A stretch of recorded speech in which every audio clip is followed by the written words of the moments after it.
Obtener la vacuna de refuerzo contra la COVID-19 rápidamente en los Países Bajos puede resultar un quebradero de cabeza debido a su gran demanda.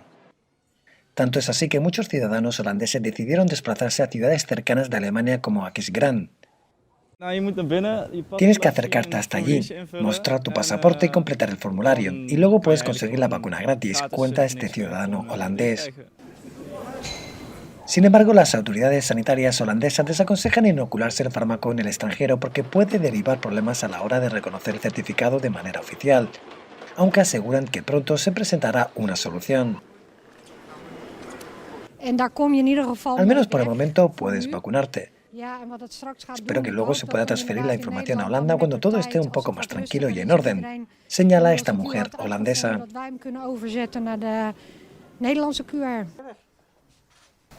Muchos ciudadanos no quieren renunciar a sus planes navideños. Algunos de ellos quieren vacunarse lo antes posible para poder viajar a Austria a esquiar, porque sin la vacuna de refuerzo necesitarían hacer cuarentena. En la crisis del precio de la energía en Europa influyen varios factores. Entre los principales, las crecientes tensiones entre Rusia y Ucrania, las limitaciones de la oferta y el aumento de la demanda. En los Países Bajos, las industrias que consumen mucha energía, como esta planta de aluminio, lo están pasando mal. Desde principios de octubre no se produce ningún metal nuevo, lo que pone en peligro los puestos de trabajo, como explica un empleado. El ambiente es un poco deprimente en este momento porque 120 de los compañeros serán despedidos. Y en realidad todavía tenemos la esperanza aquí en la planta de que podamos seguir trabajando. Los costes de la electricidad suelen representar hasta el 40% del total de producción de aluminio. Los analistas afirman que los precios del gas son la causa principal del incremento de lo que hay que pagar por la energía en Europa, mientras que el coste de los permisos en el mercado europeo del carbono ha contribuido a una quinta parte del aumento. Primero, los precios fueron muy altos en octubre por la recuperación de la economía y el levantamiento de los cierres y el aumento de la demanda de gas. Pero ahora vemos que se debe sobre todo a las tensiones geopolíticas con Rusia, porque la mayor parte del gas que recibimos en Europa viene de Rusia.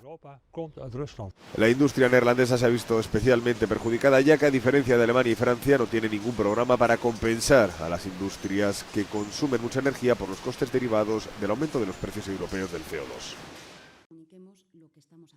El gobierno español aprueba la reforma laboral que exige la Unión Europea para los fondos de recuperación. Esta cancelación de la Ley de Trabajo del Partido Popular es una de las pocas reformas que ha sido pactada con sindicatos y empresarios en España. La vicepresidenta segunda del gobierno español y ministra de Trabajo, Yolanda Díaz, asegura que la nueva ley que combate la temporalidad fija un marco laboral que va a cambiar la vida de la gente. Esta reforma lo que hace, y esto es lo principal, pasar página a la precariedad en España. Y esto me parece que es el gran reto que teníamos como país, es el gran déficit que tenía España y es lo que nos hace singularmente diferentes en la Unión Europea, lo que he denominado hace mucho tiempo como la gran anomalía española. Durante más de 42 años y más de 52 reformas laborales, pues las tasas de temporalidad de nuestro país junto con las de precariedad son aproximadamente siempre las mismas. Que hay jóvenes y mujeres, los destaco, que no han conocido un contrato que no sea basura en su vida. Es el primer acuerdo en más de 40 años que cambia la tendencia de pérdida de derechos, de recorte de derechos y de devaluación salarial sin precedentes que ha tenido nuestro país, y van a observar cómo esta norma lo que hace es justamente cambiar esta tendencia. Una temporalidad en los conocidos como contratos basura, que también es especialmente penosa en los trabajos agrícolas, donde para los temporeros que vienen de fuera de España en ocasiones ni existe más contrato que el verbal. La reforma ahora aprobada por el gobierno de Pedro Sánchez, tras 9 meses de negociaciones, simplifica los trámites y aplica más sanciones por el uso irregular y el fraude de ley de los contratos temporales. Hasta hace pocas semanas, los años de inestabilidad política y declive económico en Italia parecían ser cosas del pasado. El primer ministro Mario Draghi era reconocido por haber conseguido restaurar la estabilidad y la confianza en el país. Pero si deja el cargo para convertirse en presidente, este inusual entusiasmo podría evaporarse. Con tanta incertidumbre acechando en los próximos meses, los italianos lo tienen muy complicado a la hora de hacer pronósticos para el año nuevo. Parece haber división sobre el efecto Draghi y sobre si lo logrado tiene visos de durar. Si Mario Draghi deja de ser primer ministro, todo volverá a ser lo que era antes. Los partidos políticos luchando entre sí y la extrema derecha volviendo al poder.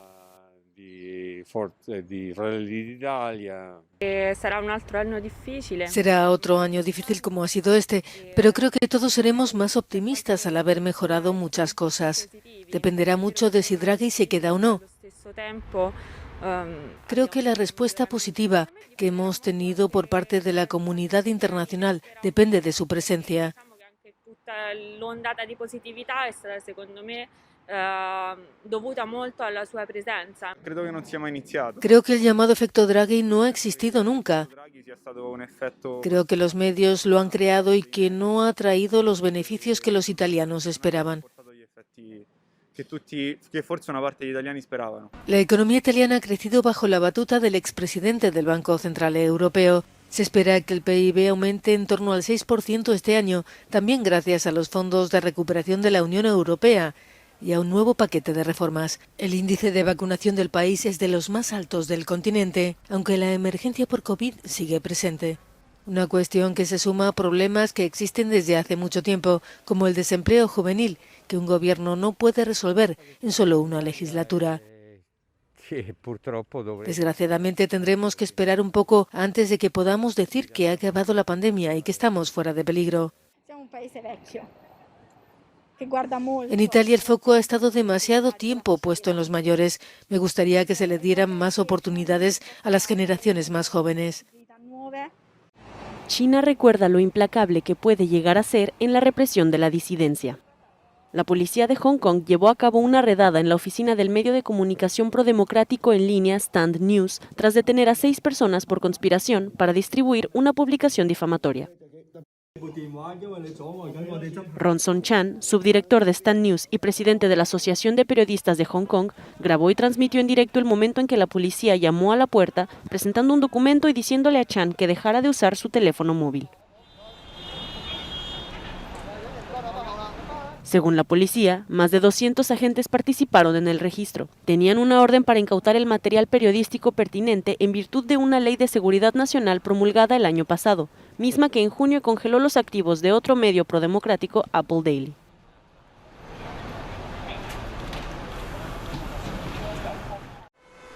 Nuevo golpe a la defensa de los derechos humanos en Rusia. Un tribunal de Moscú ha ordenado este miércoles la disolución del Centro de Derechos Humanos Memorial y de todas las entidades asociadas. Sucede un día después de que la Corte Suprema rusa forzara el cierre de la ONG del mismo nombre, la más importante del país, a la que esta organización estaba adscrita. Las razones esgrimidas: ocultar información sobre su función como agente extranjero y justificar el extremismo y el terrorismo. La pasada noche decenas de personas asistieron a una vigilia ante el Tribunal Supremo en San Petersburgo en apoyo de la ONG, creada en 1989, que documentó las purgas en la Unión Soviética en la era de Stalin. Por supuesto, esto tendrá consecuencias importantes para la sociedad rusa porque es una clara señal de que continuará la represión, lamenta esta especialista en Rusia de Amnistía Internacional. Memorial es como la prueba definitiva, una señal muy clara a la comunidad internacional. Los ciudadanos de otros países deberían estar preocupados. El abogado del centro ha calificado el veredicto de totalmente desproporcionado. Asegura que la Fiscalía no especificó los derechos vulnerados ni los daños ocasionados. A la ONG se la sentenció el martes bajo el argumento de crear una falsa imagen de la Unión Soviética como un Estado terrorista mientras blanquea y rehabilita a los criminales nazis. La reina Isabel II será en 2022 la primera monarca británica en celebrar el jubileo de platino, 70 años en el trono. Para esta ocasión, la Royal Mint emitirá 5 monedas que rendirá homenaje a la soberana, pero también a Vera Lynn, una cantante inglesa recordada por su canción Nos volveremos a encontrar, relacionada con la Segunda Guerra Mundial. Operación policial contra los pases COVID falsos. La proliferación de tarjetas sanitarias falsificadas moviliza a cientos de policías en Europa. En Italia han conseguido desmantelar una red de falsificación a través de Internet. Este lunes quedaron bloqueados 17 canales de una aplicación de mensajería que contenía anuncios de venta de pases falsos. El precio iba de los 100 a los 500 euros. La página ofrecía descuentos a los que compraran varios certificados de vacunación en lo que ofertaban como paquete familiar. Casi 140.000 usuarios estaban conectados a la red en el momento de la intervención policial. Los casos de falsificación han aumentado en los últimos meses en toda la Unión Europea.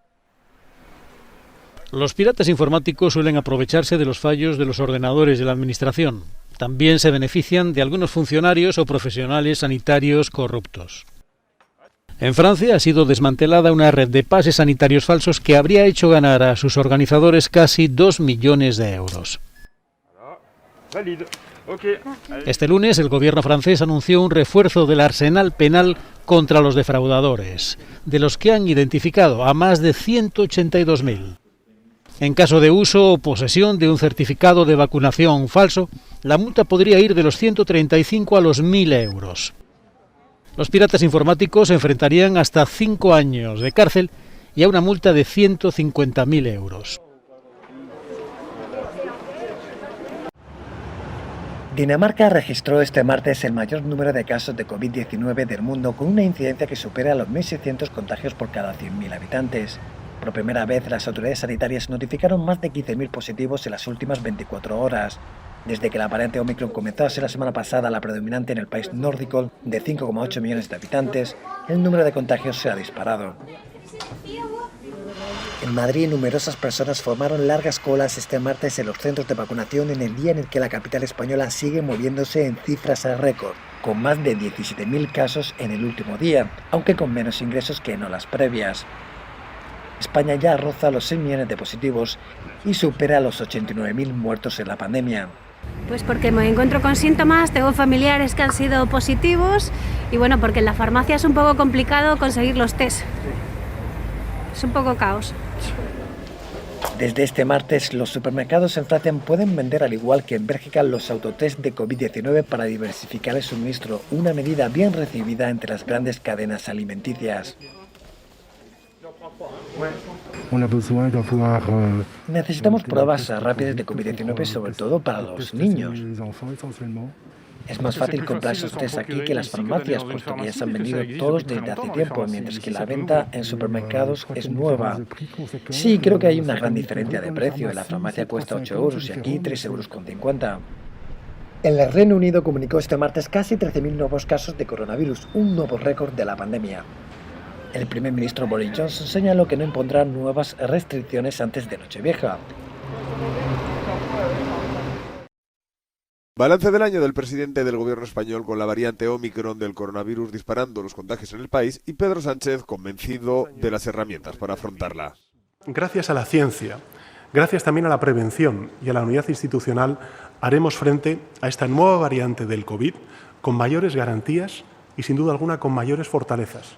La fortaleza de ser uno de los primeros países del mundo en vacunación y en responsabilidad por el uso, yo diría que masivo, de la mascarilla por parte de la ciudadanía. El presidente afirma que hay que equilibrar salud pública, salud mental y economía en el día en el que el Ministerio de Sanidad ha reducido de 10 a 7 días la cuarentena de los contagiados. Por otro lado, en su discurso ha querido certificar el buen momento de la coalición entre socialistas y Podemos. Esa estabilidad política significa dos cosas. La primera, legislaturas de 4 años, y yo garantizo su cumplimiento. Y en segundo lugar, unos presupuestos aprobados en tiempo y forma. Llevamos 2 presupuestos sucesivos, algo que no ocurría desde el año 2014. Sánchez ha garantizado que mantendrá la reforma laboral tal cual ha sido pactada con sindicatos y empresarios a la espera de que el Congreso la apruebe y ha mandado un mensaje a la oposición. Creo que la política debe tomar buena nota del buen desempeño de nuestros agentes sociales y hacer del debate político un espacio para el acuerdo y para el encuentro. También, lógicamente, para la legítima discrepancia. Pero, insisto, esa discrepancia se tiene que basar en el respeto al adversario y en la buena educación. El presidente también ha querido resaltar la importancia del proyecto europeo y el compromiso del país con él. Indignación internacional ante la decisión de la justicia rusa de acabar con la ONG Memorial, con su institución hermana, el Centro de Defensa de los Derechos Humanos, y con todas sus organizaciones asociadas, en plena ola de represión contra los críticos al Kremlin. Al centro se lo ha condenado este miércoles por ocultar información sobre sus actividades como agente extranjero. A la ONG, la más importante del país, que ha documentado las purgas de Stalin, el Tribunal Supremo la sentenció el martes, alegando que creaba una falsa imagen de la Unión Soviética como Estado terrorista. Hemos dicho desde el principio que la ley de agente extranjero, pongo comillas, no es legal y no debe ser enmendada sino solo abolida, porque fue diseñada con el objetivo de estrangular a la sociedad civil, aseguraba el presidente del Consejo de Memorial. Hoy hemos recibido otra prueba de ello. El tribunal básicamente ha validado nuestro trabajo. La repulsa por la doble condena se multiplica, desde la ministra de Exteriores británica Liz Truss, que la considera un espeluznante golpe a la libertad de expresión, pasando por el secretario de Estado estadounidense Antony Blinken, que denuncia una persecución, hasta el Consejo de Derechos Humanos de la ONU. El gobierno alemán también ha sido rotundo. La decisión del Tribunal Supremo de disolver la ONG Memorial es más que incomprensible y contradice las obligaciones internacionales de proteger los derechos civiles fundamentales que Rusia también debe cumplir, aseguraba su portavoz. Memorial es una expresión de nuestra propia imagen europea al señalar con claridad y procesar las violaciones de los derechos humanos. El Tribunal Europeo de Derechos Humanos ha pedido a Moscú que suspenda las sentencias para estudiar el procedimiento de urgencia que le ha pedido abrir la organización. Omicron sigue batiendo récords en Europa. Lo hace en países como Francia, donde el último dato habla de 179.807 casos en 24 horas, la cifra más alta desde el inicio de la pandemia.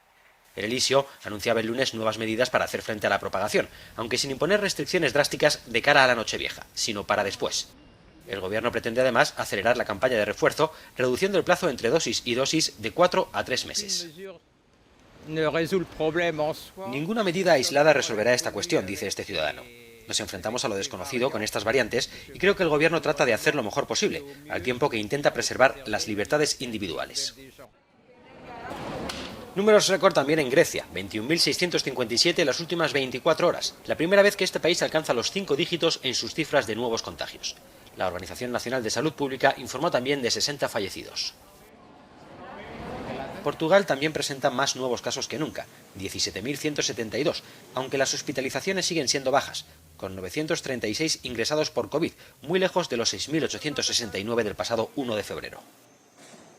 En Polonia, sin embargo, el número de casos disminuye, hasta el punto que el gobierno se muestra favorable a relajar las restricciones o al menos a no imponer nuevas, como confirmaban desde el Ministerio de Sanidad. Hoy podemos ver que, a pesar del creciente riesgo de infección con la variante Omicron, el número de nuevos casos en Polonia no empezó a subir después de Navidad. Así que por ahora, recalco, por ahora, no tenemos previsto introducir nuevas restricciones. En Bélgica también se levantan por ley algunas restricciones. La justicia suspendía el martes la orden de cerrar cines, teatros y salas de conciertos anunciada la semana pasada por el gobierno.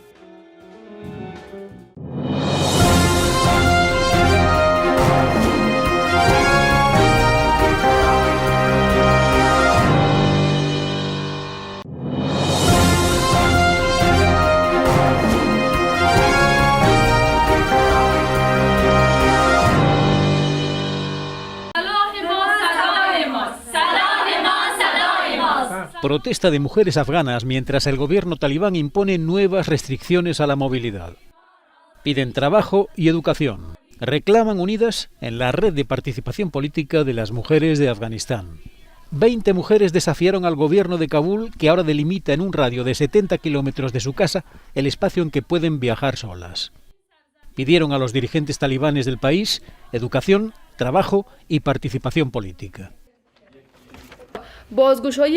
Reclamamos que se reabran las escuelas para niñas en todo el país, el reconocimiento del derecho al trabajo y a la educación para las mujeres, garantizar la seguridad respetando los derechos de las minorías étnicas y dar a las mujeres un papel activo en el gobierno. La escolarización de las niñas bajo el régimen talibán es totalmente arbitraria, dependiendo de cada ciudad o pueblo, y en muchas provincias no se les permite asistir a la escuela después del 6º curso. La comunidad internacional apenas consigue influir para que se reabran escuelas y permitan acceder a las niñas a las aulas de Afganistán. No son soldados profesionales, pero defenderán el país si así toca hacerlo. Estos ciudadanos ucranianos, civiles, entrenan a las afueras de Kiev ante una posible invasión rusa. Entre ellos hay arquitectos, comerciantes o investigadores que emplean sus fines de semana en aprender a manejar kalashnikovs, lanzar granadas y, en definitiva, estar preparados para lo que tenga que pasar. La situación en la frontera les convierte en reservistas. Creo que sí puede haber otra ronda de agresiones, cuenta Mariana, comerciante. Ahora estamos trabajando más intensamente, aunque espero que no tengamos que utilizar estas habilidades.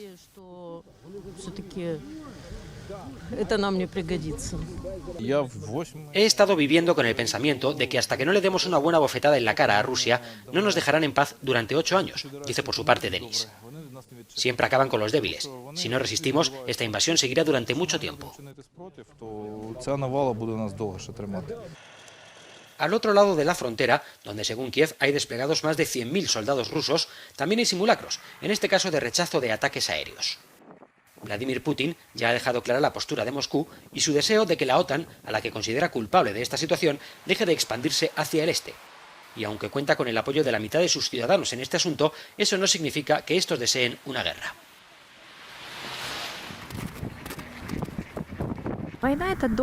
La guerra es costosa y una pérdida de tiempo insana, se lamenta Diana, ciudadana de San Petersburgo.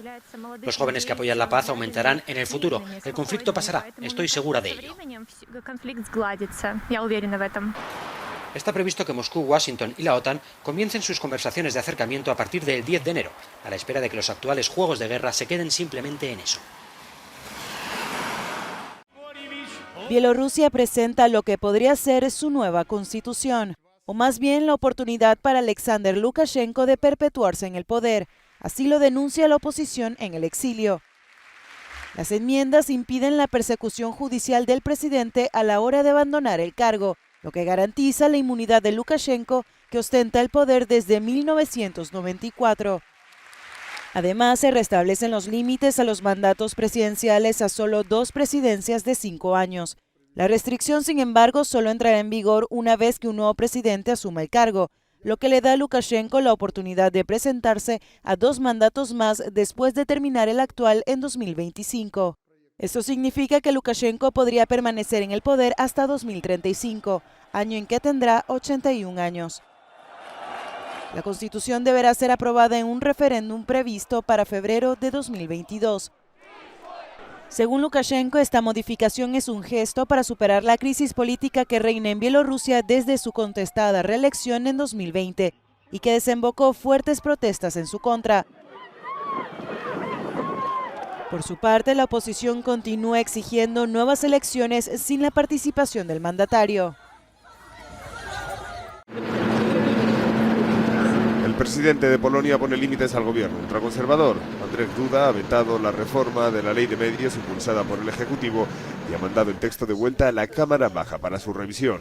La normativa prohibiría que operasen medios en el país que no pertenecieran al espacio económico europeo. Tenemos que regular el mercado con las empresas extranjeras en el mercado polaco. Es necesario, pero debe hacerse bien, sin manipulaciones legales, sin añadir en el último momento enmiendas que entren en conflicto con la ley y las normas constitucionales, sin molestar a nuestros ciudadanos. La ley contaba con el apoyo de la Cámara Baja, pero tenía el rechazo del Senado, donde el ultraconservador Ley y Justicia no tiene mayoría, por lo que su aprobación quedaba en manos del jefe de Estado. Según los detractores, la norma está pensada para excluir al canal de televisión TVN, de propiedad estadounidense, muy crítico con el Ejecutivo y que había recogido más de 2 millones de firmas para que Duda vetase la ley. El presidente ha justificado su decisión aludiendo a los pactos comerciales entre Varsovia y Washington. El gobierno asegura que el objetivo de la norma es atajar las amenazas híbridas y de desinformación que salieran de hipotéticos medios en manos de Rusia o China. España aprueba el presupuesto con mayor gasto social de su historia. El Congreso de los Diputados votó por mayoría el presupuesto para 2022. Serán casi 459.000 millones de euros, con el mayor gasto social en unas cuentas que se apoyan en parte en los fondos europeos de recuperación. La aprobación del proyecto presentado por el Gobierno, presidido por Pedro Sánchez, fue posible por el apoyo de las fuerzas nacionalistas y la izquierda de Unidas Podemos. El grupo republicano catalán reprochó a la oposición del Partido Popular haber obstaculizado el trámite de los presupuestos en el Senado y haber dejado tan solo una enmienda pendiente, la única que se aprobó este martes, en la misma línea que la extrema derecha del partido Vox. A mí me encantaría que en este país, y creo que este país se merece, una derecha democrática, una derecha normalizada, en definitiva, una derecha europea. Porque no me imagino países de nuestro entorno con derechas como ustedes, haciendo lo que ustedes han hecho en el Senado. El presidente del Gobierno español, Pedro Sánchez, agradeció el apoyo a las 15 formaciones políticas que votaron a favor de las cuentas centradas en apuntalar la recuperación económica y dar soporte a los fondos europeos. También dio las gracias a las fuerzas sociales. A los empresarios y a los sindicatos. Con ellos hemos logrado a lo largo de esta legislatura más de 12 acuerdos en los casi 2 años que nos han permitido, entre otras muchas cuestiones, en esta pandemia tan dolorosa para los españoles y españolas, salvar empleos y proteger la actividad económica de multitud de negocios pequeños, medianos, grandes, de trabajadores autónomos y de empresas. Acuerdos que también se han extendido, por ejemplo, a la garantía, como aquí se ha comentado, de jubilaciones dignas y al sostenimiento de nuestro sistema público de pensiones. 2022 se abre con una previsión de crecimiento económico en España del 7% y una reducción del paro hasta poco más del 14%.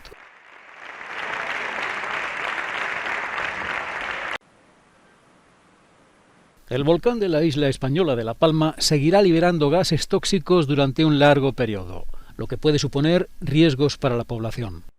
El presidente del Gobierno español, Pedro Sánchez, ha explicado que el fin de la erupción no significa que ya no haya peligro. La lava también tardará en enfriarse hasta un nivel seguro. Estamos ante el fin de la erupción, pero no así ante el fin de la emergencia. Y por tanto sí me gustaría pedir a los palmeros y a las palmeras la máxima comprensión, la máxima colaboración como han hecho hasta el momento y sin duda alguna también la máxima paciencia, porque aún estamos pendientes de algunos efectos que pueden ser nocivos y pueden ser lesivos para el estado de la salud de los palmeros y las palmeras. Me estoy refiriendo, por ejemplo, a la emisión de gases. Por tanto, aunque sé que es difícil, somos muy conscientes desde todas las instituciones. Es fundamental que hagamos caso, que estemos pendientes de lo que nos dice la ciencia, de lo que nos dicen también los servicios de protección civil en la isla de La Palma. No vamos a olvidar a los palmeros y a las palmeras, por mucho que el volcán haya dejado de escupir lava. Al contrario, ahora empieza la tarea de la reconstrucción y también el relanzamiento de la isla de La Palma. Los responsables de Protección Civil han explicado que se necesitarán varios años para limpiar el terreno destruido por la lava y retirar enormes cantidades de ceniza de edificios y carreteras. De hecho, durante la erupción han barrido ceniza de los tejados permanentemente para evitar que los edificios se derrumbaran por el peso. La lava ha sepultado 1.250 hectáreas en su camino hacia el Atlántico, gran parte de las cuales son plantaciones de plátanos, principal medio de vida en La Palma junto con el turismo. Unas 7.000 personas han sido evacuadas de sus casas y a muchas de ellas se les ha dado solo unos minutos para recoger sus pertenencias. Los daños de la erupción podrían superar los 900 millones de euros según las autoridades regionales. Francia teme que la variante Omicron del coronavirus desborde los hospitales y toma medidas para aumentar la vacunación. El Consejo de Ministros extraordinario ha aprobado restringir el acceso a lugares públicos como bares, restaurantes, ferias de negocios o eventos deportivos a quienes no se hayan inmunizado. Si el Parlamento la aprueba, la norma entrará en vigor el 15 de enero. Además, solo 2.000 personas podrán estar en eventos en sitios cerrados, 5.000 en caso de que sean al aire libre. A partir del martes en Alemania solo podrán juntarse 10 personas en reuniones privadas si están vacunadas y solo 2 si no lo están. Cierra el ocio nocturno y las competiciones deportivas se disputarán a puerta cerrada. Me parece que las normas tienen sentido y me adapto. Me parece que funcionan bien. No veo ninguna restricción importante en mi vida privada, por así decirlo.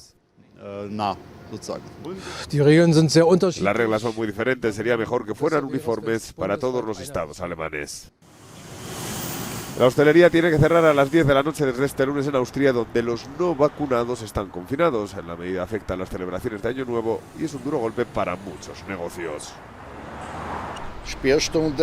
Una hora de cierre más temprana siempre significa menos negocio, cada vez es más difícil. Inglaterra se convierte en la excepción del Reino Unido al anunciar que no habrá restricciones en los eventos de Año Nuevo, pero se sugerirá que haya test previos antes de reunirse con población vulnerable. Boris Johnson y su responsable de sanidad, Sajid Javid, pondrán énfasis en la responsabilidad individual a pesar de las advertencias de expertos en salud y sindicatos. Quejas en Portugal de muchos pasajeros por el caos con los test. Son obligatorios para ir a muchos destinos, pero en el aeropuerto de Lisboa no quedaban pruebas. Los afectados han podido cambiar su vuelo, pero pagando cientos de euros. Amargo fin de año para varias familias palestinas de Jerusalén. Unas 16 personas que vivían en el barrio de Sawiye, en Jerusalén Este, han visto destruido su hogar por las fuerzas israelíes. Los residentes se enfrentaron a la policía durante la demolición, aunque no hubo heridos. Según la alcaldía de Jerusalén, controlada por Israel, la vivienda de 3 plantas carecía de permiso de construcción. Es el caso de muchas casas palestinas en la Ciudad Santa, ya que las autoridades israelíes les deniegan generalmente este permiso e incluso les prohíben realizar arreglos en las viviendas construidas antes de la ocupación israelí de la parte oriental de la ciudad. Otras 100 familias palestinas de Jerusalén Este están pendientes de ver sus casas destruidas, así como una clínica, debido a los planes de remodelación que tiene la municipalidad israelí. En Siria, un ataque aéreo israelí impactó en el puerto de Latakia, siendo el segundo ataque de este tipo contra la instalación clave este mes, según los medios de comunicación estatales sirios. Los misiles israelíes apuntaron al patio de contenedores desde la dirección del mar Mediterráneo, causando incendios e importantes daños materiales, según fuentes militares que rechazaron comentar con medios de comunicación extranjeros.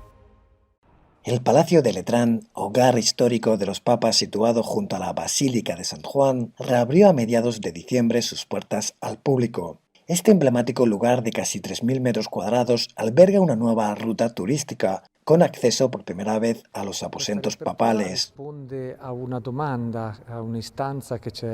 Esta reapertura es la respuesta a una solicitud del Santo Padre.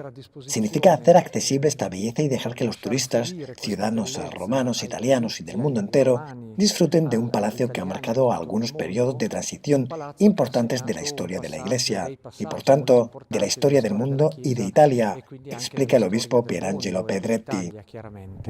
En una sala se refleja la época de los emperadores, cuando llegaron a Roma para ser coronados por los pontífices, como el de Constantino, el primero en abrazar la fe cristiana.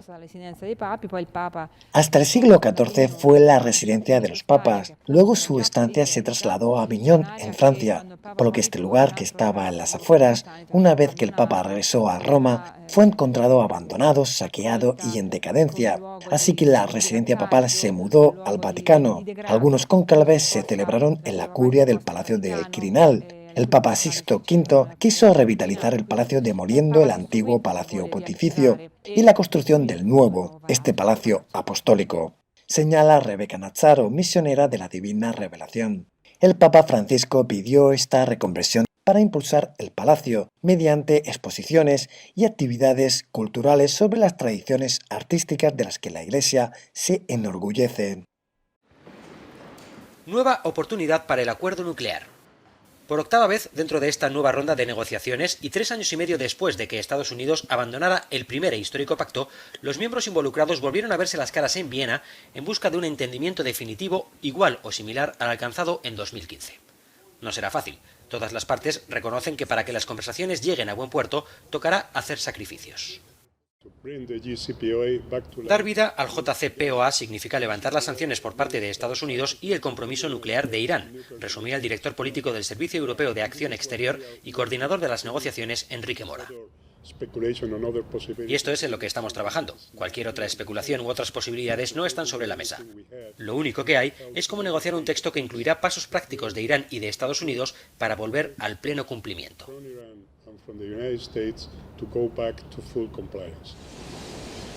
Teherán tiene claro que ese camino de regreso al llamado Plan de Acción Integral Conjunto debe pasar porque Washington y el resto de miembros, Alemania, Francia, Reino Unido, China, Rusia y la Unión Europea, vuelvan a permitirle exportar su petróleo. Pero su lanzamiento la semana pasada de varios misiles en el Golfo Pérsico como advertencia a Israel no ayuda. desde el gobierno de este país avisan. Irán está engañando sistemáticamente al mundo. Lo único que le importa es el levantamiento de las sanciones, lo que permitiría que miles de millones de dólares fueran a parar a su programa nuclear, a Hezbollah, a Siria, a Irak y a la red terrorista que han desplegado por todo el mundo, decía el ministro de Exteriores, Yair Lapid. Son ya 8 las rondas de negociaciones y la paciencia y con ella el tiempo se acaban. Como punto positivo hay que mencionar que tanto Estados Unidos como Irán cuentan ahora con nuevos gobiernos, dispuestos a no ceder, pero también a entenderse. Las conversaciones continuarán hasta el jueves, para reiniciarse tras un descanso de fin de año el 3 de enero. Después de 7 años de espera, uno de los belenes más tradicionales y conocidos de la ciudad española de Murcia ha vuelto a ser expuesto al público, después de una profunda y exhaustiva restauración de sus piezas iniciada en 2002, ya que es un Belén con vida propia. Lleva muchas poleas, lleva ruedas dentadas, lleva correa. O sea, me tuve más de 3 meses para hacerlo. Son cerca de 500 piezas, de las que el 90% se mantienen en movimiento. Obra de Manuel Sánchez Castellanos y José Vicente Guillén Cascales. 12 o 13 años, entonces con una pila de petaca y un motociclo de pila, pues hice un pollico. Y ya empecé ahí, empecé, hasta he llegado hasta esto. Este Belén de la parroquia de Santa María de Gracia está a punto de cumplir 33 años y es uno de los más premiados de la región por la Asociación de Belenistas.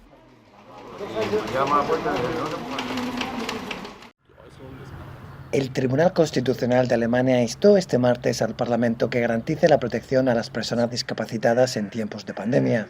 En concreto, se refiere al momento de triaje o selección en el que los médicos se vean en la tesitura de elegir a quién atender por falta de recursos en las unidades de cuidados intensivos. La Corte Federal, que señala que el legislativo ha violado la ley fundamental al no hacerlo hasta ahora, exigió al Bundestag que fije por ley los criterios que deben seguir los hospitales. La máxima instancia judicial respondió así a un recurso de un grupo de ciudadanos con discapacidades y enfermedades crónicas que pedían aclarar el proceso de triaje, que hasta el momento solo se basaba en recomendaciones. Una de ellas pasa por priorizar a aquellos pacientes que tengan las mejores posibilidades de supervivencia. El recurso, que se presentó a mediados de 2020, se produce en plena ola de casos de COVID por la propagación de la variante Omicron.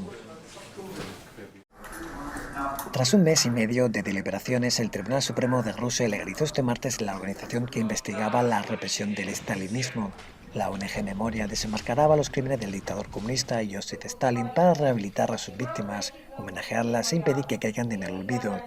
Memoria ha documentado las ejecuciones sumarísimas y las condenas en los funestos campos penitenciarios conocidos como Gulag.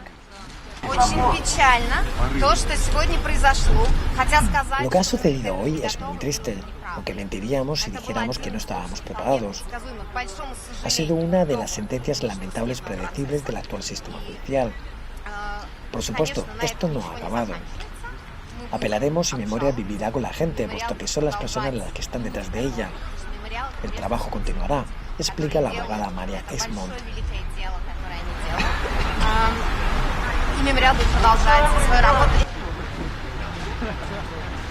En el exterior del edificio del tribunal se congregó un nutrido grupo de activistas opositores que, tras conocer el fallo que ordena el cierre de Memorial, gritaron contra el dictamen. La prohibición de Memoria se enmarca en la ola represiva lanzada por el Kremlin contra sus críticos, que se ha visto intensificada en 2021. En otra causa judicial abierta en el Tribunal de Moscú, se acusa a Memoria de apología de terrorismo y del extremismo por velar por las condiciones de reclusión de personas imputadas por delitos de terrorismo.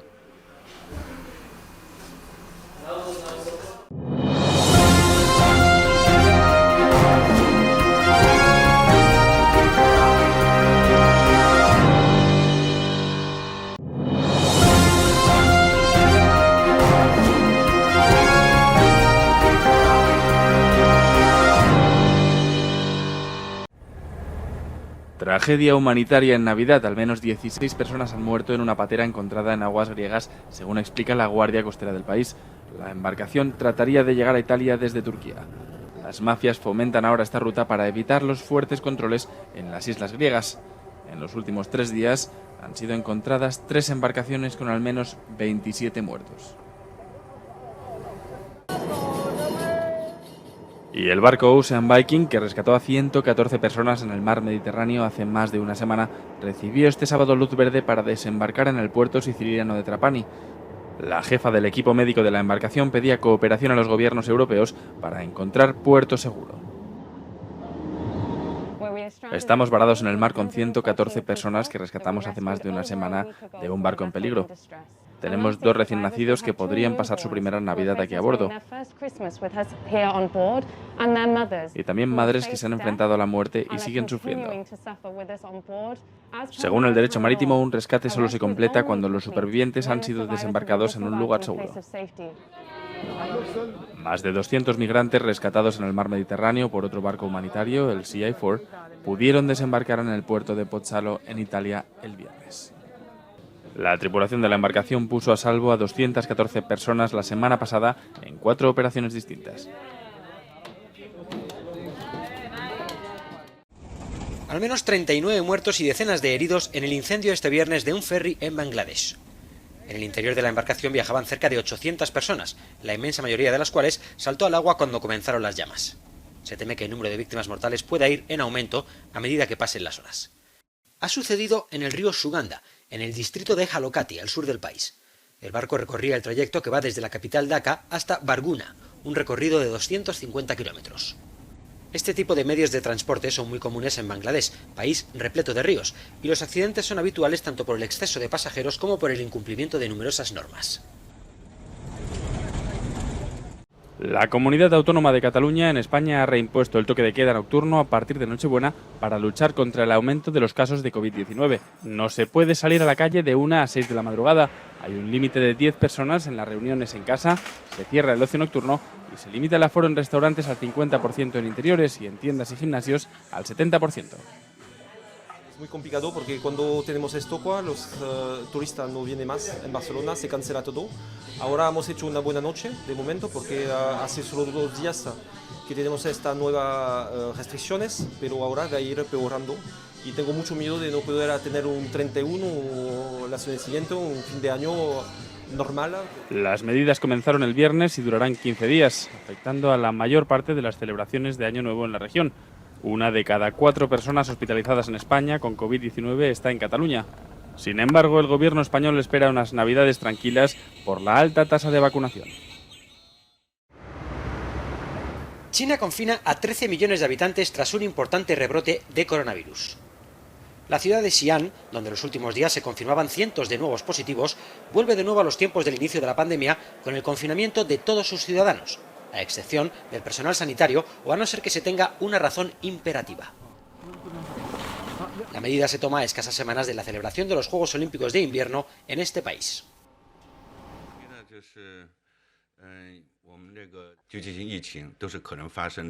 Es probable que veamos una pequeña escala de infecciones, reconocían desde el comité organizador del evento. El riesgo de transmisión es bastante alto, pero estamos totalmente preparados para ello. En efecto, las autoridades trabajan ya en la puesta en marcha de estrictas medidas de control sanitario en las diferentes sedes de los Juegos. En Zhangjiakou, las pruebas serán casi constantes. Ahora mismo aquí todo el mundo debe hacerse la prueba de ácido nucleico una vez cada 6 horas, revelan desde la sede olímpica, confirmando también que a los atletas se les harán pruebas de estreptococos. Tanto estos como todos los miembros del personal de la sede deberán además evitar los contactos entre sí para reducir el riesgo de propagación del virus. Más alto, más fuerte, más seguro. El gobierno prochino de Hong Kong sigue borrando las huellas del movimiento prodemocrático. Otras 2 universidades han retirado monumentos conmemorativos erigidos por sus integrantes en honor a las víctimas de la represión por parte del ejército chino de las protestas de Tiananmen, en Pekín, en 1989. Un episodio en el que murieron cientos, tal vez miles de jóvenes estudiantes que exigían reformas democráticas. El bajorrelieve del 4 de junio y la diosa de la democracia son importantes para que los estudiantes aprendamos historia y desarrollemos nuestra capacidad de pensar en la historia de una forma crítica. Al retirar estos monumentos, la universidad está tratando de eliminar la historia. Han destruido una oportunidad para aprender historia. La excolonia británica de Hong Kong era uno de los pocos lugares de China donde se permitía conmemorar la masacre de Tiananmen, un terrible episodio histórico del que muchos jóvenes chinos nunca han oído hablar.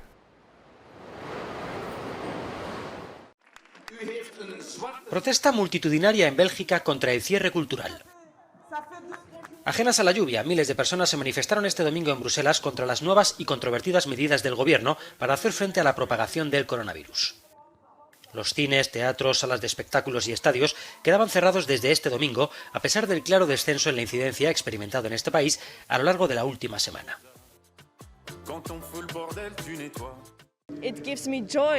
La cultura me da alegría, me da esperanza. Y ahora en estos tiempos desesperados, incluso eso me quitan, se lamentaba esta estudiante de cine. Estoy muy triste y me molesta que esto siga pasando, por eso estoy aquí. La cultura es algo muy importante, siempre ayuda. Es una actividad económica, pero también la necesitamos para nuestra salud mental, recordaba por su parte el director artístico del Teatro Real de Flandes. Es la única forma que tiene la gente de vivir experiencias o de contar historias. Es de suma importancia que estemos abiertos en estos tiempos complicados y complejos. Algunos centros, como el Cine Vendôme o el Cine Palace de la capital, ya han anunciado que no acatarán las nuevas normas y que permanecerán abiertos al público. Consideran que tras 2 años adaptándose a las circunstancias con múltiples medidas, como la instalación de medidores especiales de la calidad del aire, la venta de asientos separados o la reducción del aforo, han dejado probado que sí es posible disfrutar del arte sin riesgo claro de contagio. Continuará.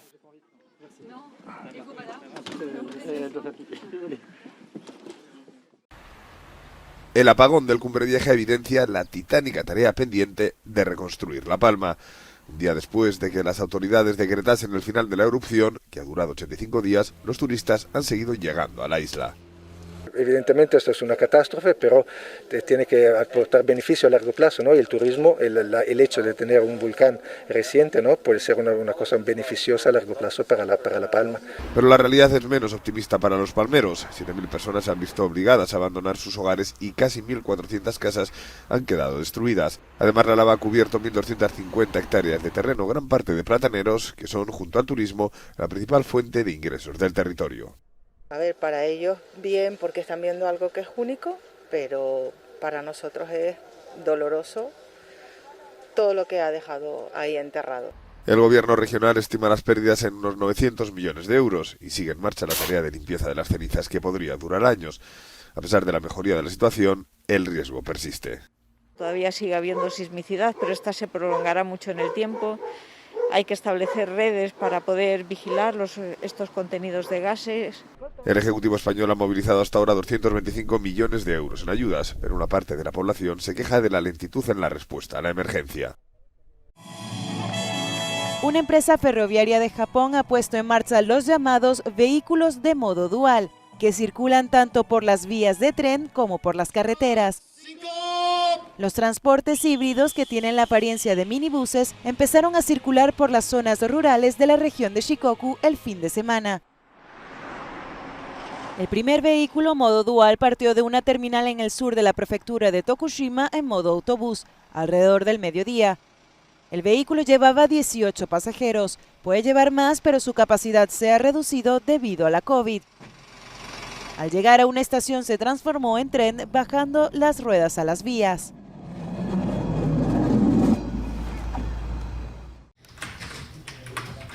El 40% de los medios de comunicación afganos han cerrado desde el regreso de los talibanes al poder el pasado mes de agosto.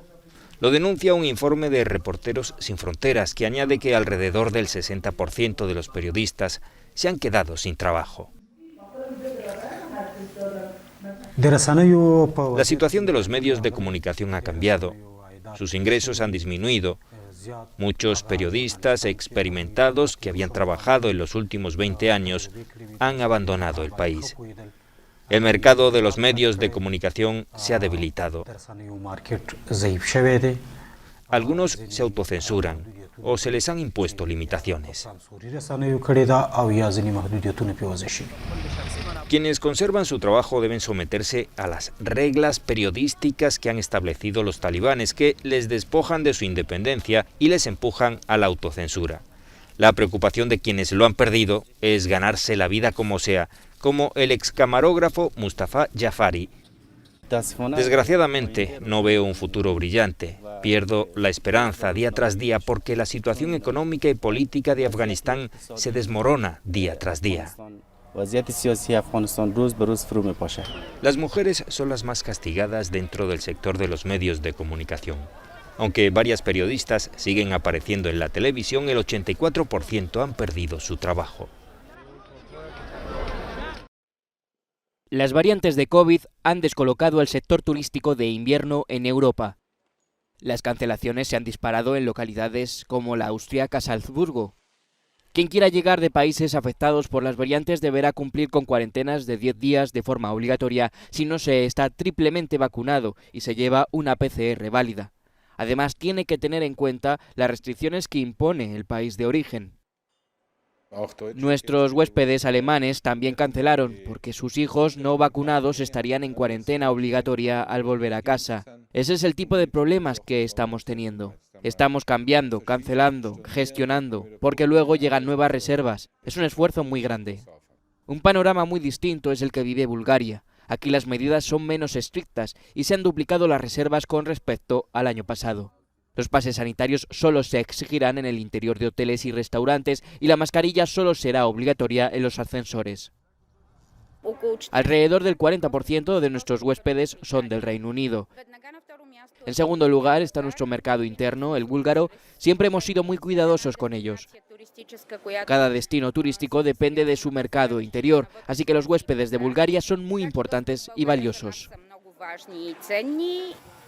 Una buena expectativa a pesar de que este año el aumento del gasto debido a la subida del precio de la luz incrementará el coste de la entrada un 12% más que hace un año. Menos amenazas y más entendimiento. Tanto desde la Unión Europea como desde Rusia apuestan públicamente por la diplomacia y el diálogo como caminos a seguir para salir de la tensa situación que se vive en la frontera ucraniana. La acumulación de tropas rusas en la zona sigue siendo un hecho, y algunos líderes europeos ya plantean hasta qué punto subir el tono beneficia realmente a alguien. ¿Cuál es el factor de disuasión que tiene la Unión Europea? Se preguntaba el primer ministro italiano Mario Draghi. Tenemos que reflexionar sobre ello, porque tenemos misiles, tenemos barcos, cañones, ejércitos. De momento no. Al momento no. Misma o similar postura desde Alemania, donde la nueva ministra de Exteriores, Annalena Baerbock, confesaba sentirse realmente preocupada por las últimas declaraciones de Vladimir Putin, en las que éste amenazaba con una respuesta militar firme si la OTAN no frenaba su actividad en la zona. He dicho en repetidas ocasiones lo importante que es que volvamos a la mesa de negociaciones en el formato de Normandía, para asegurarnos de que podemos evitar una nueva escalada, porque esta gran crisis en la que nos encontramos solo puede resolverse mediante el diálogo, recordaba Baerbock.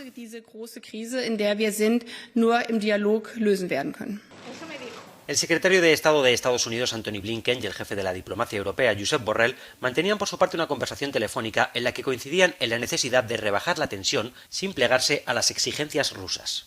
Sergei Lavrov confirmaba que las conversaciones entre las partes comenzarán en enero, y en ellas el Kremlin espera unas garantías de seguridad en Europa, entre las que estarían excluir a Ucrania de la Alianza Atlántica. En su visita a este país, el ministro de Exteriores polaco resumía no obstante a la perfección la postura de los socios occidentales. Contad con nosotros. La pandemia enturbia la Navidad. Por tercera jornada consecutiva, Francia ha batido un nuevo récord diario de contagios el día 25 con casi 105.000 casos. Para frenar el repunte y las consecuencias económicas, el gobierno de Emmanuel Macron ha endurecido las medidas. Los no vacunados no podrán entrar en bares, restaurantes y espacios públicos aunque presenten una prueba negativa. Voluntarios británicos trabajan a destajo en diferentes puntos del país para que haya el mayor número de personas inmunizadas.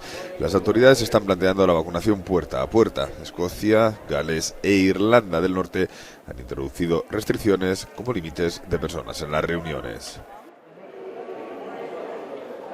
También Portugal quiere frenar la actual ola con nuevas medidas, entre ellas menos personas en las reuniones y un test negativo para entrar en restaurantes y celebraciones públicas. Los turistas necesitan una PCR negativa en las últimas 48 horas para acceder al país. Este lunes Portugal celebra un año de vacunación frente a la COVID-19. Récord diario de casos en la región australiana de Nueva Gales del Sur y números preocupantes en los hospitales. Un laboratorio cometió el error de informar a 400 personas de que habían dado negativo cuando realmente eran positivas por coronavirus. La ONU ha decretado el 27 de diciembre, este lunes, primer día internacional de la preparación ante las pandemias. Rusia comunica que ya ha terminado los ejercicios que han hecho 10.000 soldados durante un mes cerca de Ucrania. Una demostración que ha llevado a Occidente a acusar a Rusia de tramar una invasión del país con el que comparte frontera. Según el Ministerio de Defensa ruso, estos entrenamientos les permitirán llevar a cabo formas de combate modernas.